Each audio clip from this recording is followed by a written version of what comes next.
أعوذ بالله من الشيطان الرجيم. بسم الله الرحمن الرحيم. الحمد لله الذي أنزل على عبده الكتاب ولم يجعل له عوجا قيما لينذر بأسا شديدا من لدنه ويبشر المؤمنين الذين يعملون الصالحات أن لهم أجرا حسنا ماكثين فيه أبدا وينذر الذين قالوا اتخذ الله ولدا ما لهم به من علم ولا لآبائهم كبرت كلمة تخرج من أفواههم إن يقولون إلا كذبا فلعلك باخع نفسك على آثارهم إن لم يؤمنوا بهذا الحديث أسفا إنا جعلنا ما على الأرض زينة لها لنبلوهم أيهم أحسن عملا وإنا لجاعلون ما عليها صعيدا جرزا أم حسبت أن أصحاب الكهف والرقيم كانوا من آياتنا عجبا إذ أوى الفتية إلى الكهف فقالوا ربنا آتنا من لدنك رحمة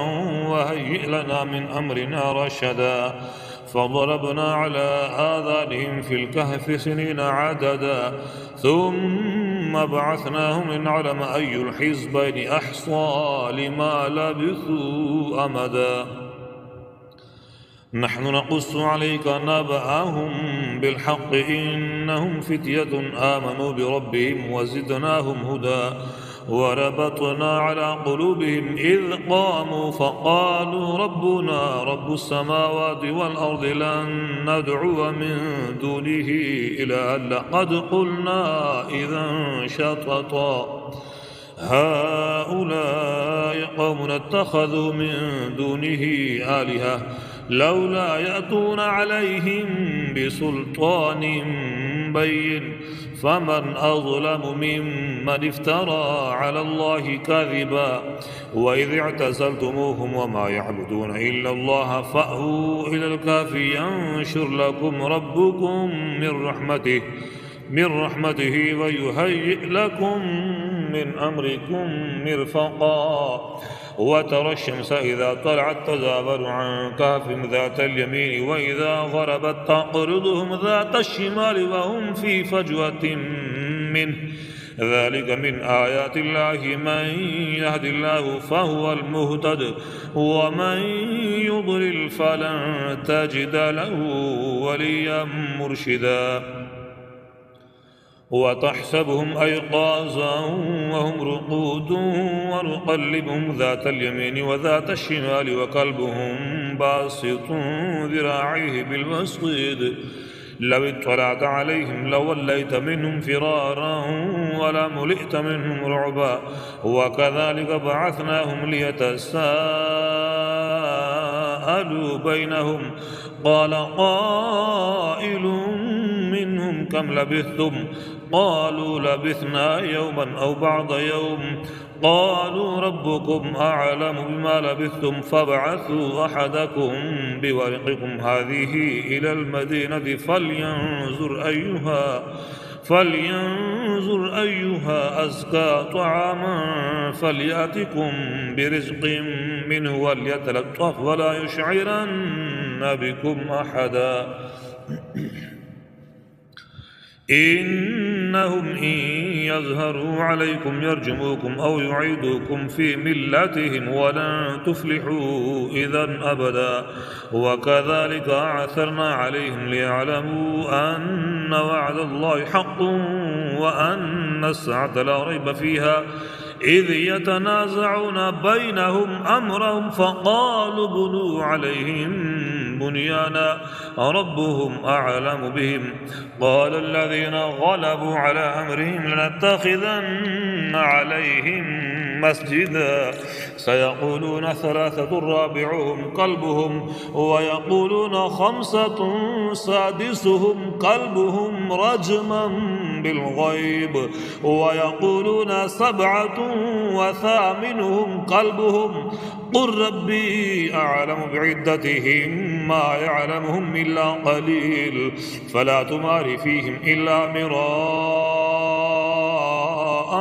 ظاهرا ولا تستفت فيهم منهم أحدا ولا تقولن لشيء إني فاعل ذلك غدا إلا أن يشاء الله واذكر ربك إذا نسيت وقل عسى أن يهديني ربي لأقرب من هذا رشدا ولبثوا في كهف 300 سنين وازدادوا 9 قل الله أعلم بما لبثوا له غيب السماوات والأرض أبصر به وأسمع ما لهم من دونه من ولي ولا يشرك في حكمه أحدا واتل ما أوحي إليك من كتاب ربك لا مبدل لكلماته ولن تجد من دونه ملتحدا واصبر نفسك مع الذين يدعون ربهم بالغداة والعشي يريدون وجهه ولا تعد عيناك عنهم تريد زينة الحياة الدنيا ولا تطع من أغفلنا قلبه عن ذكرنا واتبع هواه وكان أمره فرطا وقل الحق من ربكم فمن شاء فليؤمن ومن شاء فليكفر إنا أعتدنا للظالمين نارا أحاط بهم سرادقها وإن يستغيثوا يغاثوا بماء كالمهل يشوي الوجوه بئس الشراب وساءت مرتفقا إن الذين آمنوا وعملوا الصالحات إنا لا نضيع أجر من أحسن عملا أولئك لهم جنات عدن تجري من تحتهم الأنهار يحلون فيها من أساور من ذهب ويلبسون ثيابا خضرا من سندس واستبرق متكئين فيها على الأرائك نعم الثواب وحسنت مرتفقا وضرب لهم مثل الرجلين جعلنا لأحدهما جنتين من أعناب وحففناهما بنخل وجعلنا بينهما زرعا كلتا الجنتين آتت أكلها ولم تظلم منه شيئا وفجرنا خلالهما نهرا وكان له ثمر فقال لصاحبه وهو يحاوره أنا أكثر منك مالا وأعز نفرا ودخل جنته وهو ظالم لنفسه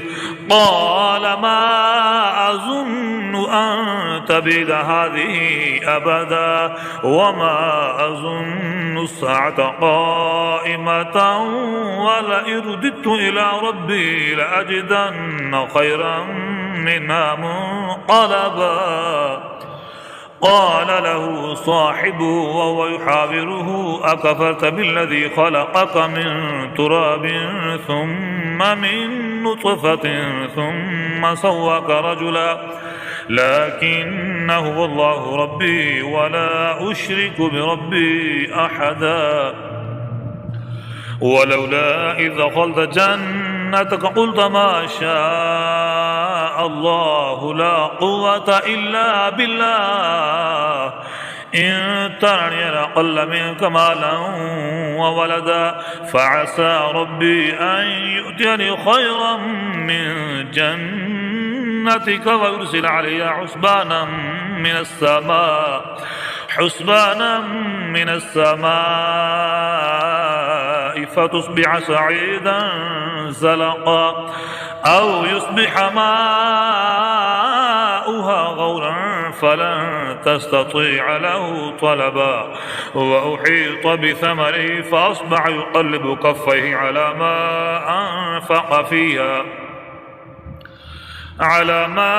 أنفق فيها وهي خاوية على عروشها ويقول يا ليتني لم أشرك بربي أحدا ولم تكن له فئة ينصرونه من دون الله وما كان منتصرا هنالك الولاية لله الحق هو خير ثوابا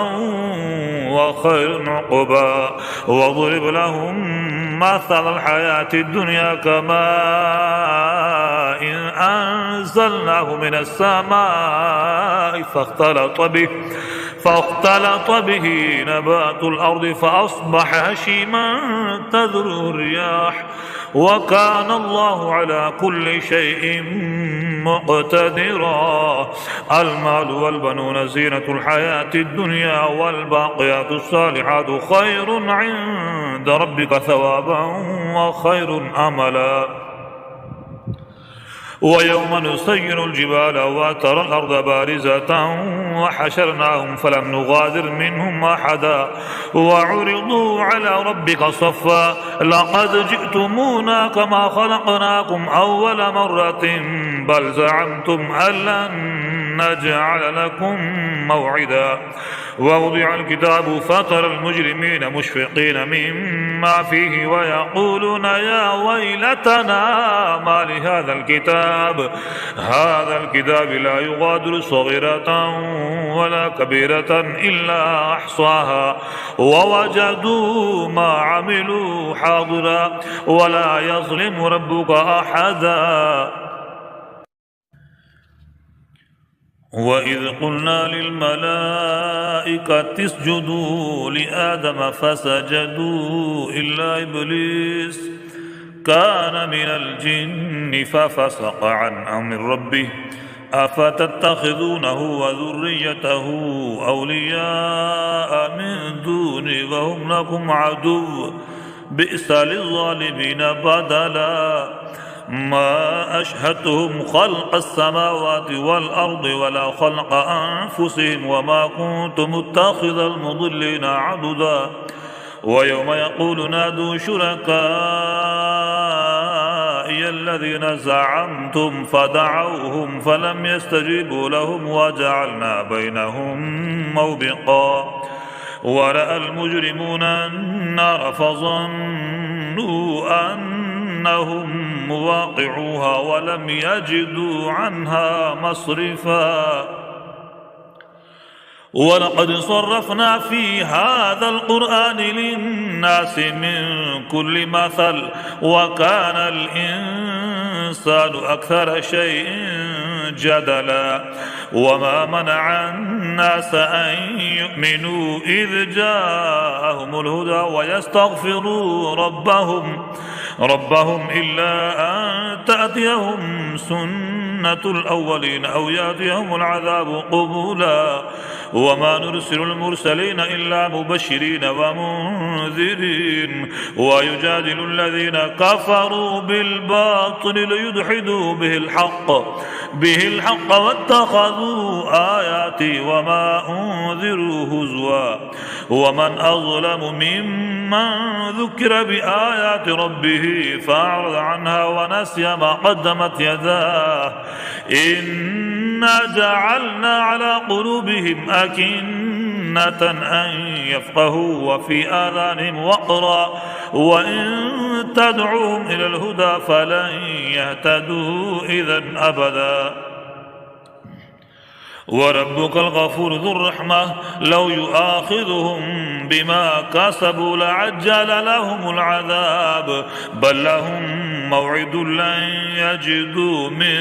دونه موئلا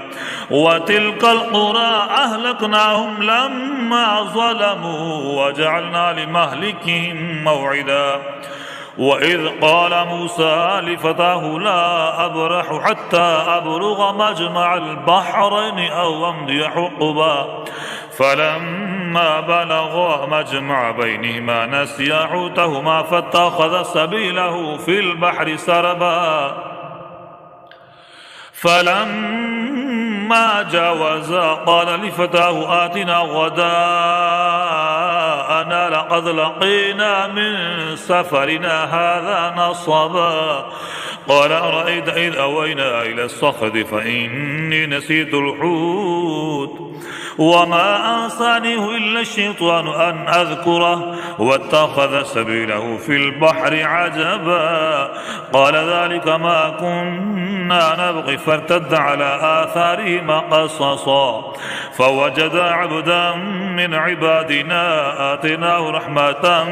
من عندنا وعلمناه من لدنا علما قال له موسى هل أتبعك على أن تعلمني مما علمت رشدا قال إنك لن تستطيع معي صبرا وكيف تصبر على ما لم تحط به خبرا قال ستجدني إن شاء الله صابرا ولا أعصي لك أمرا قال فإن اتبعتني فلا تسألني عن شيء حتى أحدث لك منه ذكرا فانطلقا حتى إذا ركبا في السفينة خرقها قال أخرقتها لتغرقها لا لقد جئت شيئا إمرا قال ألم أقل إنك لن تستطيع معي صبرا قال لا تؤاخذني بما نسيت ولا ترهقني من أمري عسرا فانطلقا حتى إذا لقيا غلاما فقتله قال أقتلت نفسا زكية بغير نفس لقد جئت شيئا نكرا قال ألم أقل لك إنك لن تستطيع معي صبرا قال إن سألتك عن شيء بعدها فلا تصاحبني قد بلغت من لدني عذرا فانطلقا حتى إذا أتيا أهل قرية استطعما أهلها فأبوا أن يضيفوهما فوجدا فيها جدارا يريد أن ينقض فقامه قال لو شئت لاتخذت عليه أجرا قال هذا فراق بيني وبينك سأنبئك بتأويل ما لم تستطع عليه صبرا أما السفينة فكانت لمساكين يعملون في البحر فأردت أن أعيبها وكان وراءهم ملك يأخذ كل سفينة غصبا وأما الغلام فكان أبواه مؤمنين فخشينا أن يرهقهما طغيانا وكفرا فأردنا أن يبدلهما ربهما خيرا منه زكاة وأقرب رحما وأما الجدار فكان لغلامين يتيمين في المدينة وكان تحته كنز لهما وكان أبوهما صالحا فأراد ربك أن يبلغا أشدهما ويستخرجا كنزهما رحمة من ربك وما فعلته عن أمري ذلك تأويل ما لم تستطع عليه صبرا ويسألونك عن ذي القرنين قل سأتلو عليكم منه ذكرا إنا مكنا له في الأرض وآتيناه من كل شيء سببا فأتبع سببا حتى إذا بلغ مغرب الشمس وجدها تغرب في عين حمئة ووجد عندها قوما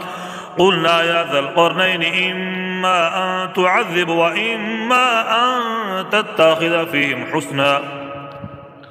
قال أما من ظلم فسوف نعذبه ثم يرد إلى ربه فيعذبه عذابا نكرا وأما من آمن وعمل صالحا فله جزاء الحسنى وسنقول له من أمرنا يسرا ثم أتبع سببا حتى إذا بلغ مطلع الشمس وجدها تطلع على قوم لم نجعل لهم من دونها سترا كذلك وقد أحطنا بما لديه خبرا ثم أتبع سببا حتى إذا بلغ بين السدين وجد من دونهما قوما لا يكادون يفقهون قولا قالوا يا ذا القرنين إن يأجوج ومأجوج مفسدون في الأرض فهل نجعل لك خرجا على أن تجعل بيننا وبينهم سدا قال ما مكنني فيه ربي خير فأعينوني بقوة أجعل بينكم وبينهم ردما آتوني زبر الحديد حتى إذا ساوى بين الصدفين قال انفخوا حتى إذا جعله نارا قال آتوني أفرغ عليه قطرا فما استطاعوا أن يذروه وما استطاعوا له نقبا قال هذا رحمة من ربي فإذا جاء وعد ربي جعله دكاء وكان وعد ربي حقا وتركنا بعضهم يومئذ يموج في بعض